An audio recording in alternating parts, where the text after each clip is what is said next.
Lahat po tayong mga tao, lahat ng nilalang, gustong mapagpala at isang buhay na mapayapa.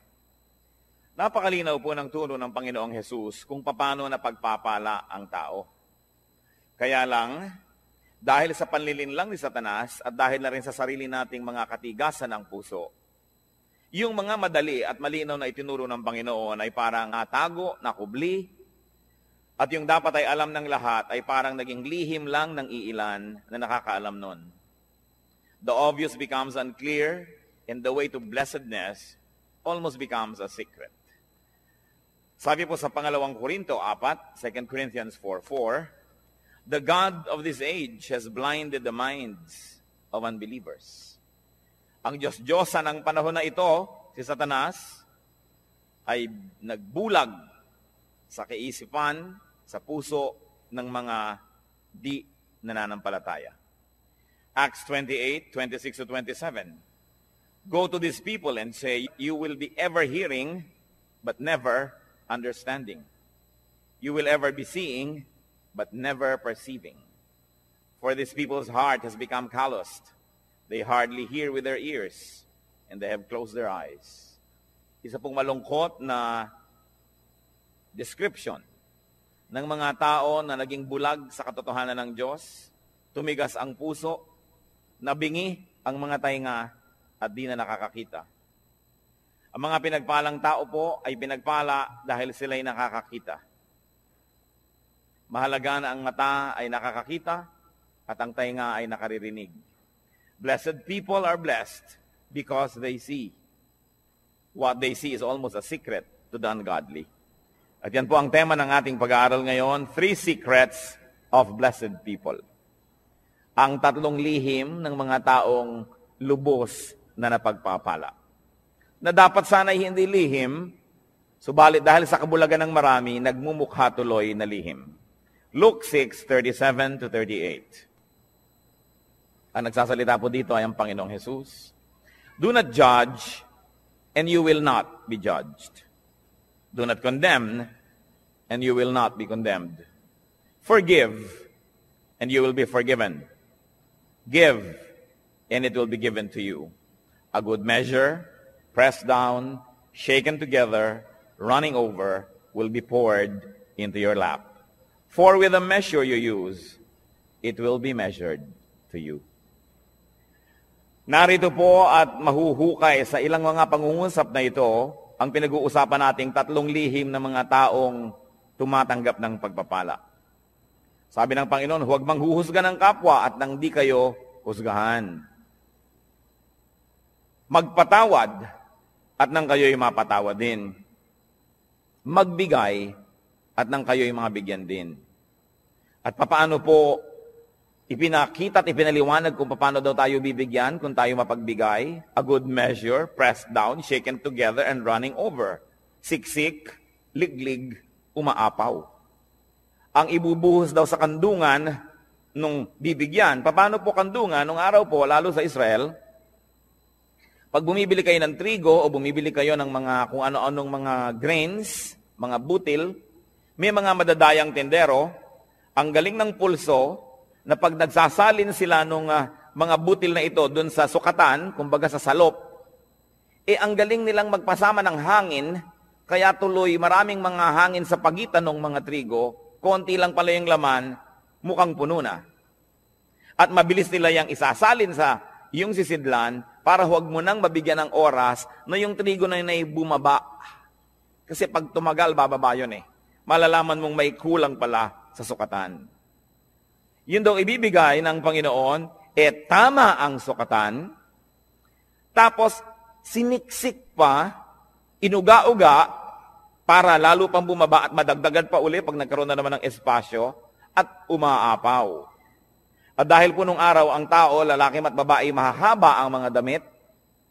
Pag may binibili kayong mga trigo, wala naman kayong dalang paper bag, wala naman kayong dalang grocery bag, hahawakan nyo ang laylayan ng mahaba nyong damit hanggang makarating sa may gitna ng inyong hita ang laylayan na yon, at para kayo ngayong may malaking bulsang hawak, doon ibubuhos yung pagpapala. Kaya sabi, it will be poured into your lap. Napakagandang makita na yung binigyan ay hindi nagreklamo, nung sukatin niya sa bahay ay hindi kulang, kundi sobra-sobra pa. At narito po yung 3 secrets of blessed people. Pwede rin natin sabihin ito na 3 steps to blessedness. Unang-una pong daan tungo sa pagpapala ng Diyos, do not judge. Huwag manghuhusga ng kapwa. Tingnan po natin sa dictionary ang ibig sabihin ng to judge. It is to form an opinion or to pass judgment on someone. So makikita po natin na yung palang lumilikha ka ng yung mga iniisip tungkol sa isang tao, sinasabi mo na siya ay ganito, siya ay ganon, hindi mo pa naman lubusan ng unawaan, yan ay isang uri ng judgment. Pag may nagsumbong sa iyo tungkol sa isang tao, hindi mo pa narinig ang panig ng isinumbong, pakti ka na agad sa nagsumbong, isang uri ng judgment. Minabalitaan ka, hindi mo naman nalaman kung anong paliwanag ng kabilang partido, bumuo ka na agad ng pasya kung sino ang tama at mali, sino ang kasama at mabuti, isang uri na naman ng judgment. Huwag daw mag-usap. Matthew 7:1-2, ang Panginoong Jesus, sabi niya, do not judge. This is another echo of what was said. Or you too will be judged. For in the same way you judge others, you will be judged. And with the measure you use, it will be measured to you. What will happen if you judged? Ano pong mangyayari pag tayo naghatol sa kapwa? Malinaw ang sinabi. You too will be judged. Pag ikaw ay humatol, hahatulan ka rin nino ng tao at ng Diyos. Di po ba't pag may mga sinasabi sa iyo, dapat malinis ang bahay mo, dapat ganito ginagawa mo, dapat ganyan ka, sasabihin ng iba, bakit ikaw? Kasi ikay humahatol, hahatulan ka rin. Pero, ang mas masakit doon, hahatulan ka ng Diyos. At yun ang mabigat na hangin. At ano naman po ang problema kung hahatulan tayo ng Diyos? Well, you will be found guilty. Tiyak na tiyak na pagka Diyos ang naghukom sa atin at tayo'y sinukat, tayo'y kulang, tayo'y tinimbang, siguradong tayo'y kulang. Sapagkat sabi sa Romans 3:23, for all have sinned and fall short of the glory of God. Lahat ay nagkasala at kinapos sa kaluwalhatian ng Diyos. May exempted ba? Exempted ba ang mga taga-Bacolod? Exempted ba ang mga taga-Las Piñas? Hindi. Sabi, lahat ay nagkasala at kinapos. Romans 3:10-12, as it is written, there is no one righteous, not even one. There is no one who understands, no one who seeks God. All have turned away, they have together become worthless. There is no one who does good, not even one. Sa tingin ng langit, walang gumagawa ng tama. Lahat ay nagkakamali, panapanahon lang. Kung isa ay tamang-tama ka ng 2 araw, sa pangatlong araw, nadapa, may mali na.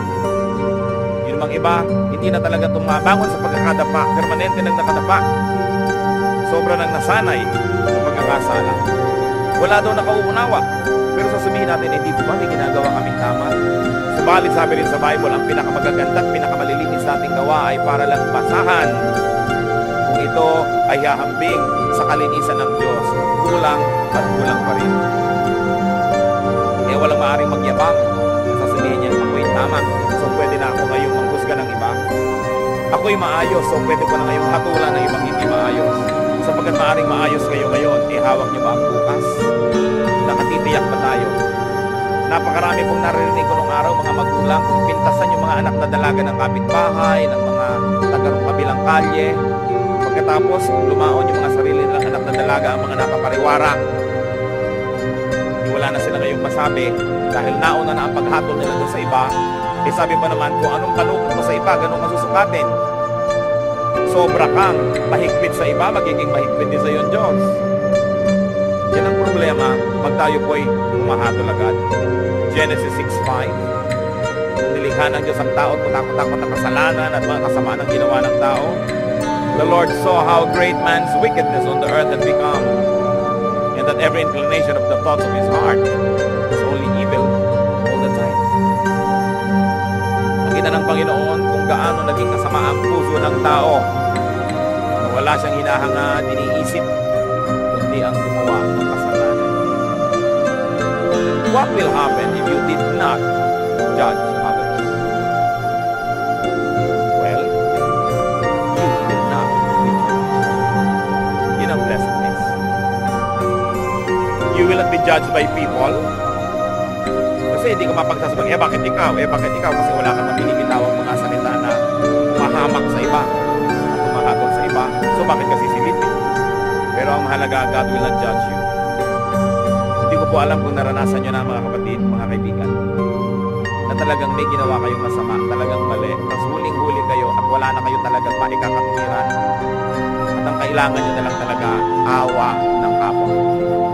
Ang kailangan nyo na lang talaga, maunawaan kayo, patawarin kayo. Kung tayo nalagay na sa ganung mga kalagayan, alam natin kung gaano kahina ang posisyon ng isang taong may kasalanan. Kaya ang inaalok ng Panginoon, patawad. Napakataas ng Diyos. At sa kanyang kabutihan, sa ating mga kabigo ang siya'y abutin, ay minarapat niyang dumukwang, yubuko at tayo'y abutin. Lumilinis tayo, hindi dahil tayo malinis, kundi dahil tayo'y pinapatawad lamang. Kaya tayo na tumatanggap ng patawad ng Diyos, sino tayo para hindi magpatawad ng iba? Tayo na nangangailangan ng kanyang kabutihan, sino tayo para hindi maging mabuti sa iba? Napaka-importante mga kapatid. You want to be blessed? Let God. Pero araw-araw, gaano karami ang inyong binibitay? Gaano karami ang ating ipinapasilya elektrika, binibigyan ng lethal injection? Gaano karami ang sinisira natin ng puri, ipinapakulong natin, sinasaktan natin dahil sa ating mga bibig? Hindi nyo pa alam kung bakit nagkagulo yung dalawang tao, may kakampihan na kayo agad. Pag may nakagalit ang inyong anak, ang inyong kapatid, ang kapatid nyo anak at anak, lagi ang mabuti at ang laging masama ibang tao. Wala pa akong nakitang magulang na yung anak niya nag-drugs, napariwara, gumawa ng mga masama, nasasabihin niya, naku, masama ang anak ko. Wala. Laging nahawa sa masasamang kaibigan. Yung mga magulang naman, nung sinasabing masamang kaibigan na yun, yun din na sinasabi nun, ako yung anak ko na influensya lang ng kapila eh. Kailan tayo magbubukas ng mata para tanggapin ang mga kamalian, mga kahinaan natin at ng mga mahal natin sa buhay? Kampi-kampi. We judge people immediately if they cross the path of those people that we love. Kaya yung pong emosyon, madalas yan bumubulag, sumisira sa isang malinaw na pag-iisip. Nakita niyo po sa mga hukuman, bago patawan ng hukuman ang isang nasasaktan, kailangan mo nang madinig ang magkabilang panig. May saksi ang umuusig, may saksi naman ang nagtatanggol. Pareho silang bibigyan ng panahon, susuriin ang kanilang mga sinasabi. Pero tayo po ba ginagawa natin yon o napakabilis nating gumawa ng mga conclusion, ng mga pagpapasya tungkol sa iba nating kapwa? Remember, pwede naman kayo mag-judge, okay lang yon. Just be perfect so that you will not be judged. But as long as you have sins, as long as you have errors and weaknesses, be kind with your judgment because you will need the same kindness to be applied to you. Do not judge if you want to be blessed. Ngayon po yung verse 37 ng Luke 6 na binabasa natin, forgive and you will be forgiven. Pangalawang hakbang tungo sa pagpapala, second step to blessedness, forgive. Magpatawad. Ano po bang kahulugan sa diksyonaryo ng forgive? It is to stop blaming, tigilan na ang paninisi, or to absolve from payment, huwag nang singilin pa.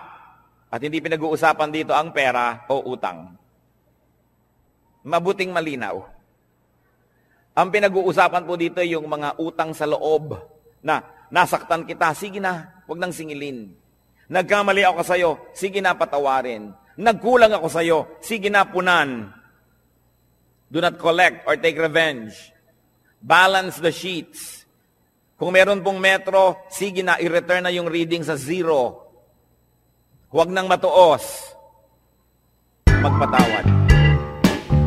Gaano po sa ating karami ang may dala-dala dito sa puso na lason? Asido. Dahil hindi tayo nagpapatawad ng kapwa. Mga misis, na pinagtaksilan ng inyong mga asawa once upon a time, napatawad nyo na ba? Kasi kung hindi pa kayo nagpapatawad, kahit pa nga kayo yung agrabyado, magiging dalawa ang pagka-agrabyado nyo. Kasi, di rin kayo patatawarin. Na bagamat hindi kayo naging taksil na asawa, maaring may iba naman kayong ibang kasalanan na iuusig din sa atin ng langit. Kaya ang nagkataon ay pare-pareho lang tayong makasalanan. Iba-iba lang ang uri, anyo, hugis, kulay ng ating mga pagkakamali. Pero kung tutuusin, lahat din naman tayo ay may mga pagkakamali. At pag hindi kayo nagpatawad, kayo nagiging bilanggo ng taong kinamumuhian ninyo. Tuwing naaalala nyo siya, nawawalan kayo ng ganang kumain, nawawalan kayo ng ganang matulog, tumatamlay kayo. Pati sa pagnenegosyo nyo, nawawala kayo sa sarili, nagkakamali-mali ang sukli. Nalulugi pa rin kayo. Ipagpalagay na minsan na tayong nalugi, minsan na tayong nasaktan, minsan na tayong nahirapan. Pero habang di pa kayo nagpapatawad, patuloy pa kayong masasaktan.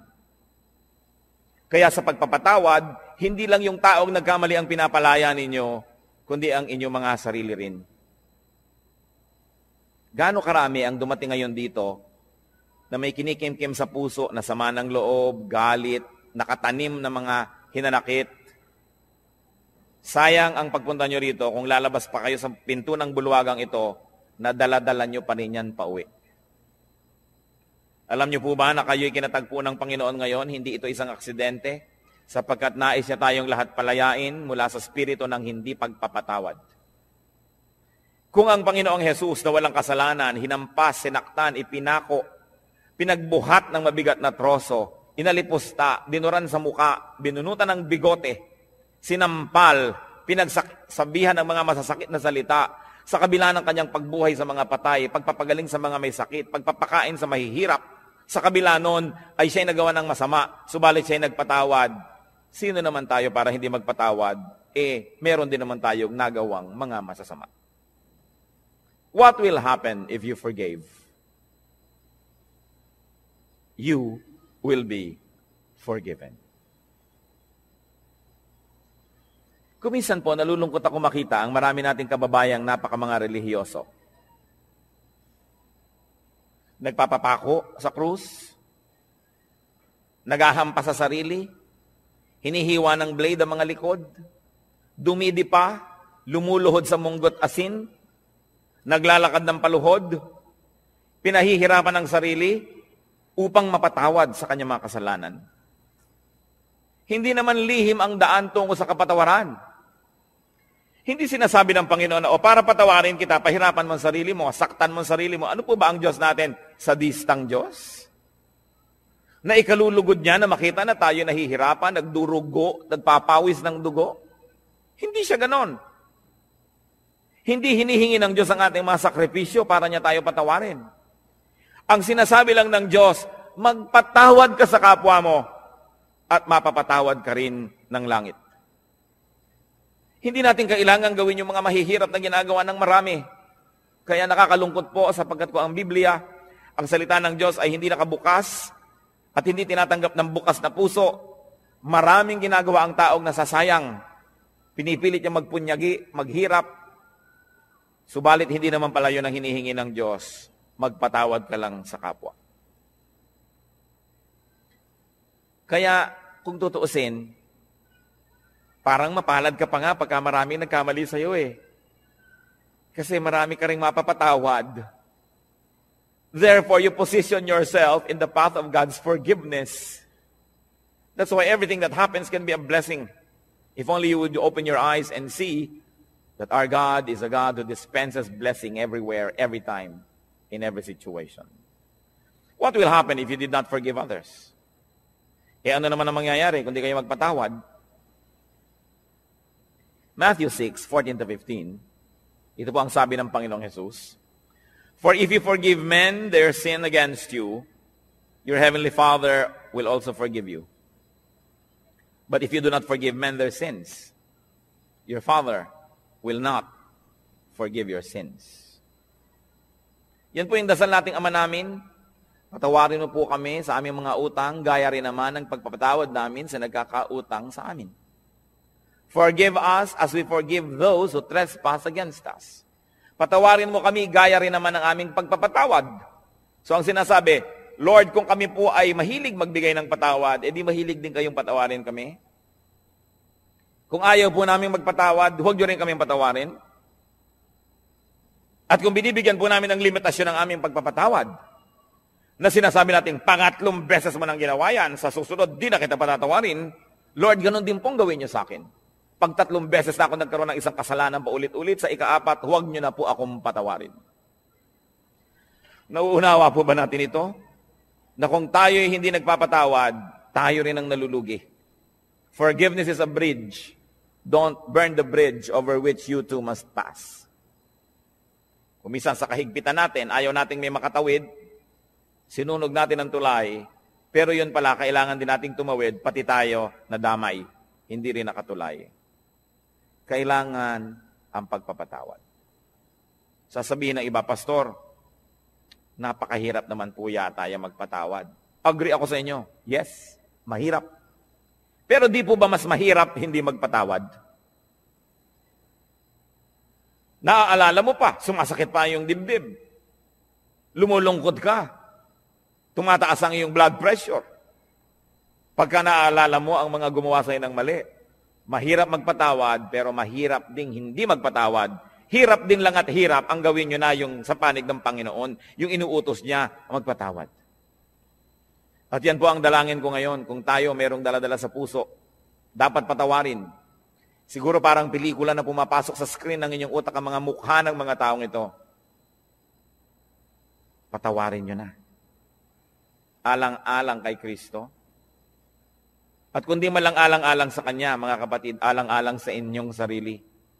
Sapagkat malinaw ang sinabi ng Panginoon, ang hindi nagpapatawad ay di rin patatawarin ng Ama sa langit. Kailangan ng isang himala para yan mangyari.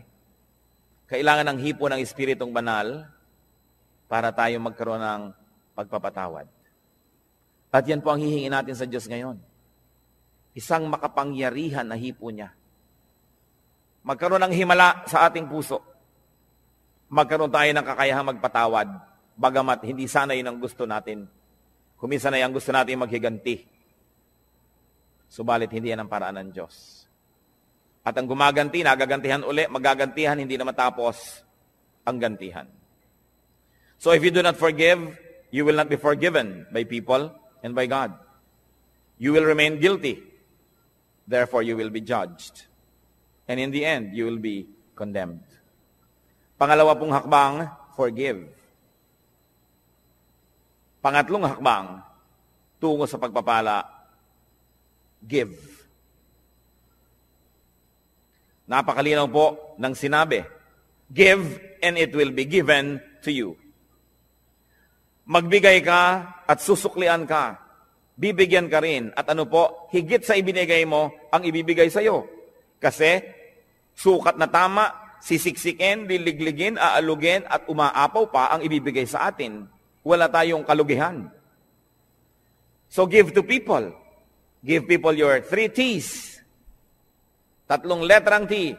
Time, talent, treasure. Ibigay natin yan sa tao. Lalo sa mga mahal natin sa buhay. Nagtataka naman ako sa mga tao na nag-aaway-away ang magkakapatid dahil sa kaprasong mana. Natitikis ang mga kamag-anak na may sakit, may pagdurusa, samantalang meron naman pwedeng itulong. Sabi, give. What we do to people is counted as done for and given to Christ. Alam niyo po ba na ang pagbibigay sa tao, lalo yung hindi nakakaganti, hindi makakapagbayad, ay inaari ni Kristong sa kanya ibinigay at kung ganon, siya ang magbabayad? Ano po ba ang tunay na pagbibigay?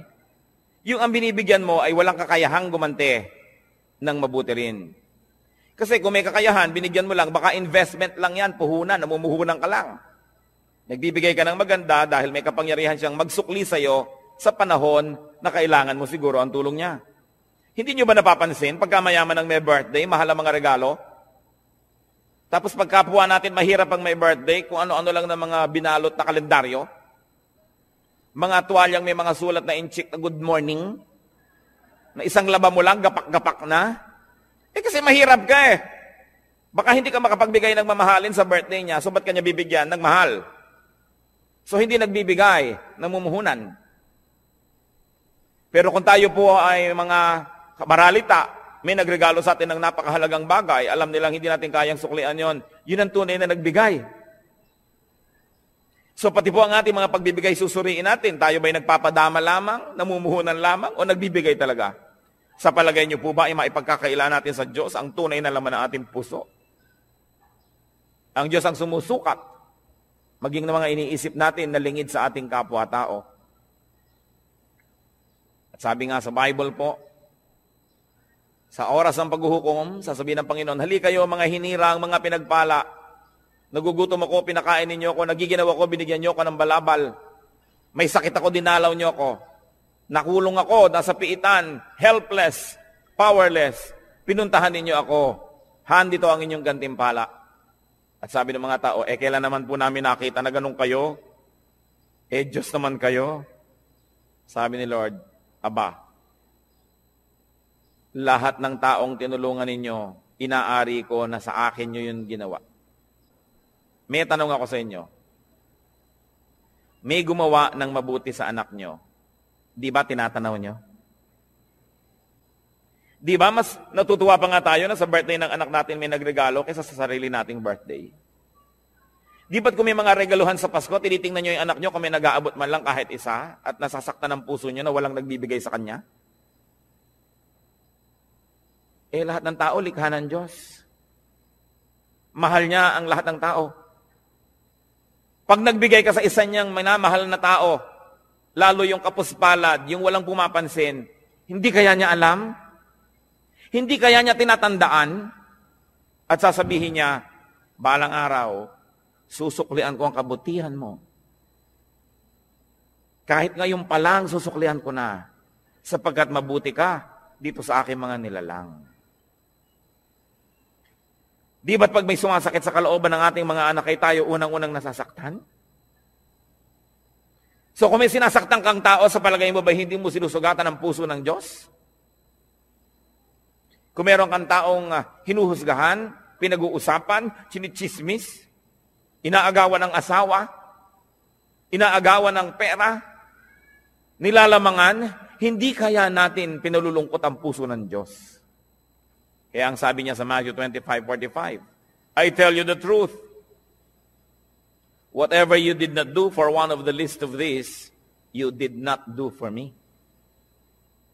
At yung kabaligtaran naman noon sa verse 40, sabi niya, whatever you did for one of the least of these brothers of mine, you did for me. Kung ano, ang buting di mo ginawa sa kanila, ay sa akin mo ipinagkait at ako ang sisingil sa iyo. At kung ano naman ang buting ibinigay mo sa kanila, ako ang tatanaw ng utang na loob na yon. Ako ang magsusukli. Lalo pangat walang nakapuri sa iyo, walang nakapansin, hindi ka binigyan ng plaque, hindi ka ipinagpagawa ng monumento. Ako ang nakakaalam ng lihim mong kabutihan. At sabi sa Biblia, yung Ama na nakakaalam ng mga lihim na gawang kabutihan, ang siyang magbibigay sa atin ng pagpapala.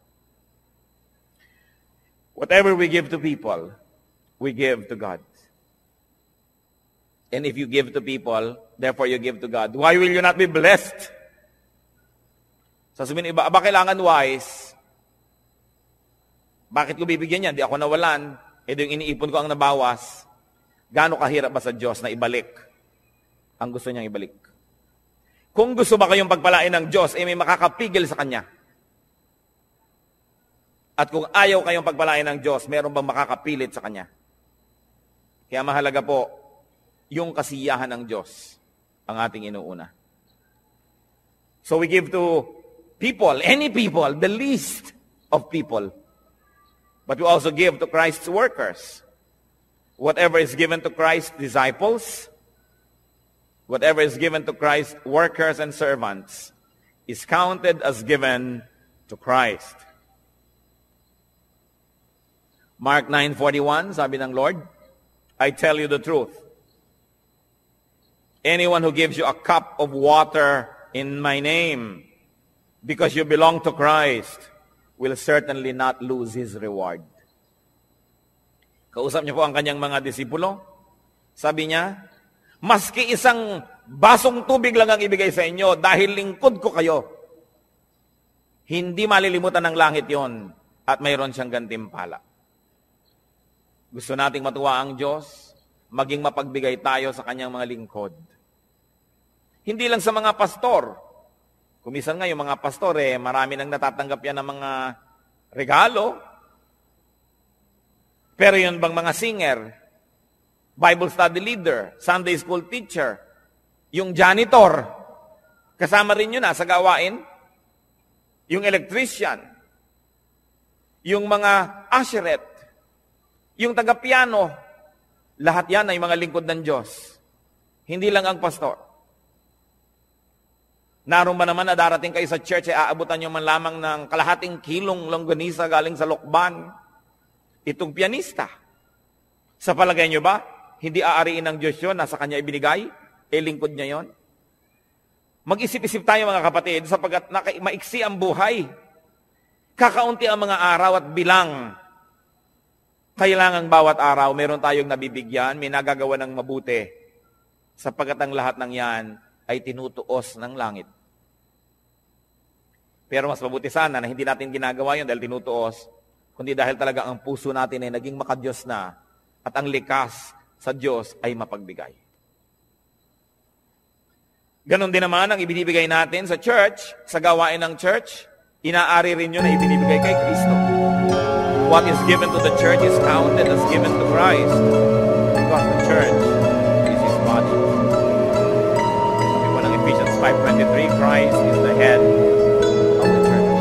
His body, of which He is the Savior. Kung ang iglesia, ang kapatiran ay si Kristo ang ulo at ang lahat ng narito ay bahagi ng kanyang katawan, kung may sinasaktan tayo na tao sa church, meron tayong tinitikis na gawain, may tinatalikuran tayong mga duty, hindi ang tinitikis natin ay mga bahagi ng katawan ni Kristo. Pwede bang mahal mo ang isang tao, inaayos-ayos mo yung mukha, pinipation mo, minamasahe, pagkatapos, pinuputol mo yung mga daliri, pinamartilyo mo yung tuhod, pwede ba yun? Dahil si Kristo ang pinuno ng iglesia, mamahalin natin ang lahat ng bahagi nito. Pagmamalasakitan, aalagaan, tutulungan. What will happen when we give people, Christian workers to the church? We receive back what we give. Siksik, iblik, you can never outgive God. Katulad ng mga lingkod ng Panginoon, mga pastor, mga misyonero na marami nagre-regalo, tiyak na yung mga nagre-regalo doon dahil una nang naregaluhan noong manggagawa na yun ng Panginoon. Siguro na ipanalangin, siguro naturuan, na bigyan ng pangaral, na bless, kaya kayo nagsusukli. Yan ang sinasabi, pag nagbigay ka, may babalik. Ngayon, kung walang nagbibigay sa iyo, kapatid, hindi mag-isip-isip ka rin. Baka naman hindi ka rin nagbibigay kasi. Because if you are a blessing to people, the same people will also be blessing to you. Because life is a circle. Pabalik-balik lang. We inhale, we exhale. Araw, gabi, dilim, liwanag. Give, receive. Yun ang buong circle. Ngayon, kung give, kung kayo lamang ay receive and receive one way. Nakita po ninyo ang mga estero dito sa Maynila, mga kanal, bakit mabaho? Bakit ayaw lumakad ng tubig? Kasi marado. Dahil ang mga ilog dito, sa dami ng bara, tanggap lang ng tanggap ng mga dumadating pang tubig, dumadating na kalat, hindi naman ibinibigay, hindi naman lumalakad, tanggap lang ng tanggap, bumabara tuloy. Ano ba ang magandang ilog? Di po ba yung maagos? Narito ako, tatanggap ako, ibibigay ko. Tatanggap ako, ibibigay ko. May agos. Pag tumatanggap tayo ng pagpapala ng Diyos, meron tayong ginagamit sa sarili, may ibinibigay tayo, may atos. Pero kung sinosolo mo, ang kamay mo'y punong-puno na ng mga luma at mga hampok at mga bilasa ng mga pagpapala. Paano ka tatanggap ng bago? Kailangan kasi pag may pagpapala, ibinibigay natin sa iba, tinatanggap natin yung iba, wala ka na namang laman, bibigyan ka na naman ng Diyos. How can you inhale when you have not exhaled? So it's a matter of giving and receiving, and to receive back what we give. Sabi sa Luke 6:38, give and it will be given to you. A good measure, pressed down, shaken together, and running over, poured into your lap. Sa Luke 6:38, for with the measure you use, kuripot po ba kayo sa kabutihan? Magiging kuripot din sa inyo ang langit. Mapagparaya ba tayo at mapagbigay? Ganon din, pagtatanggapin nating atensyon mula sa langit. So what you give, is what you will receive. You will be judged and condemned. It's like the way we judge and condemn others. So pag-ingatan ng bibig, we will be forgiven just like the way we forgive. And we will be given just like the way we give. May tatlong bagay pong kailangan tayong mga tao. Unang-una, kalayaan mula sa judgment, mula sa pag-uupo. Kasi lahat tayo guilty. Kailangan din natin papatawad tayo dahil lahat tayo may kasalanan. At kailangan din natin tumanggap ng pagpapala ng Diyos. Simple, para ang lahat ng yan ay maganap. Blessed people, or the people who will be blessed, do not judge. Suriin natin ang ating mga isip. Watch yourself. Blessed people, forgive. Check your heart. And make it a habit to forgive. Balik na rin po natin ang ating mga kostumbre. Kasi kung minsan ang nakaugalian na natin, pagtanim na sama ng loob, pag hinanakit, hindi kumikibo, pero galit pala. Balik na rin natin yun. Sabi sa Romans chapter 12, be renewed by the changing of your mind. Palitan na ang paraan ng pag-iisip. Alisin na yung mga lumang paraan na hindi naman nakabubuti. Make it a habit to forgive. That when people wrong you, immediately, your instant reaction is to forgive. Habit yan. It can be formed. It is a learned behavior. And God can help us. And of course, a way to blessedness, a way to prosperity is to give. Suriin natin ang ating mga sarili. Hindi naman dapat lihim ang mga bagay na ito. Ibinunyag na ng Panginoon. Nagiging lihim lang sa mga nagbubulag-bulagan at nangagbibingi-bingihan. Panginoong Diyos, suriin niyo po ang puso namin. Turuan mo kami, Lord, na tunay na maging marunong. Karunungan na kumikilalang ang tamang gawin yung ipinagagawa nyo. In the name of Jesus, I rebuke all work of Satan and all deception of the evil one in the hearts of these men and women before the Holy God. We rebuke and drive away the deception, the burdens, the heaviness, the darkness, and we declare freedom for the people who are opening their hearts to the Lord today. Tanggapin natin ang kalayaang magpatawad, ang kalayaang maging makadiyos, ang kalayaang maging malinis.